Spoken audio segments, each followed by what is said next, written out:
இன்றைக்கும் ஏசப்பா இது நான் செய்கிறது பாவம் என்று தெரிகிறது, நான் கர்த்தரை விட்டு தூரம் போயிட்டேன், ஏசப்பா எனக்கு மீண்டும் என்னை ரட்சிப்பாரா? ஐயோ நான் சாத்தான் சொல்லுவான், நீ விபச்சாரம் செய்தாய், இயேசு உன்னை வெறுத்துட்டாரு, இயேசு உன்னை விட்டு போயிட்டாரு. இல்லை, ஏசப்பா சொல்றாரு, நான் வாசல் படி நின்று கதவை தட்டுகிறேன். இல்லை, நீ வந்து பான் அடிக்ஷன், நீ விட்டு படம் பார்க்குற, இயேசு உன்னை நேசிக்க மாட்டாரு. இல்லை, ஏசப்பா சொல்றாரு, நான் வாசல் படி நின்று கதவை தட்டுகிறேன். என் சத்தத்தை கேட்டு மக கதவை ஏசப்பா நான் இதிலிருந்து வெளியே வரணும்னு எவ்வளவு நினைக்கிறேன், ஆனா என்னால முடியல. நான் எதை செய்யணும்னு நினைக்கிறேனோ அதை செய்யாம நான் விரும்பாததையே செய்கிறேன் என்று பவுல் சொல்லுகிறபடி இன்னைக்கு கதறி கொண்டிருக்கிற தேவ பிள்ளை நல்லா புரிஞ்சுக்கோ.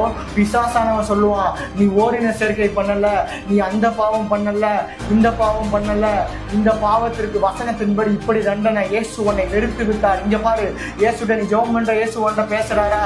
இயேசுட்ட நீ இயேசுவை நோக்கி கூப்பிடுறியா? அவருக்கு காது கேட்குதா?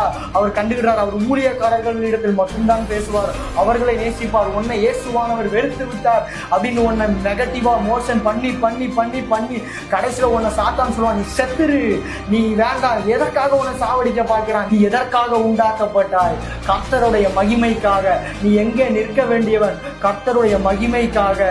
உன்னை எடுத்து கர்த்தர் செய்யும் காரியம் பயங்கரமா இருக்கும். நீ ஏசப்பா சாத்தான் சொல்லுவான், நீ வேஸ்ட், நீ தெண்டம், நீ இயேசு உன்னை வெறுத்து விட்டான்னு சொல்லுவான். இல்ல, இயேசுவானவர் உன் வாசல் படி நின்று கதவை தட்டுகிறார்.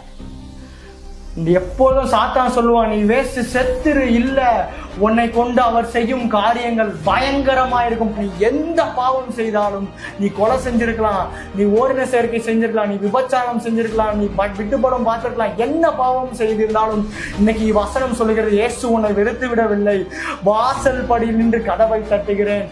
வசனம் உன்னை விபச்சாரக்காரன் இயேசு சொல்லல, உன்னை நீ வேசியின் பிள்ளைன்னு சொல்லல, இயேசுவானவர் நீ ஓரின சேர்க்கையாளர்னு சொல்லல. ஏசப்பா உன்னை பார்த்து சொல்றாரு, நீ என்னுடைய பொக்கிஷம், நீ என்னுடைய புதையல்.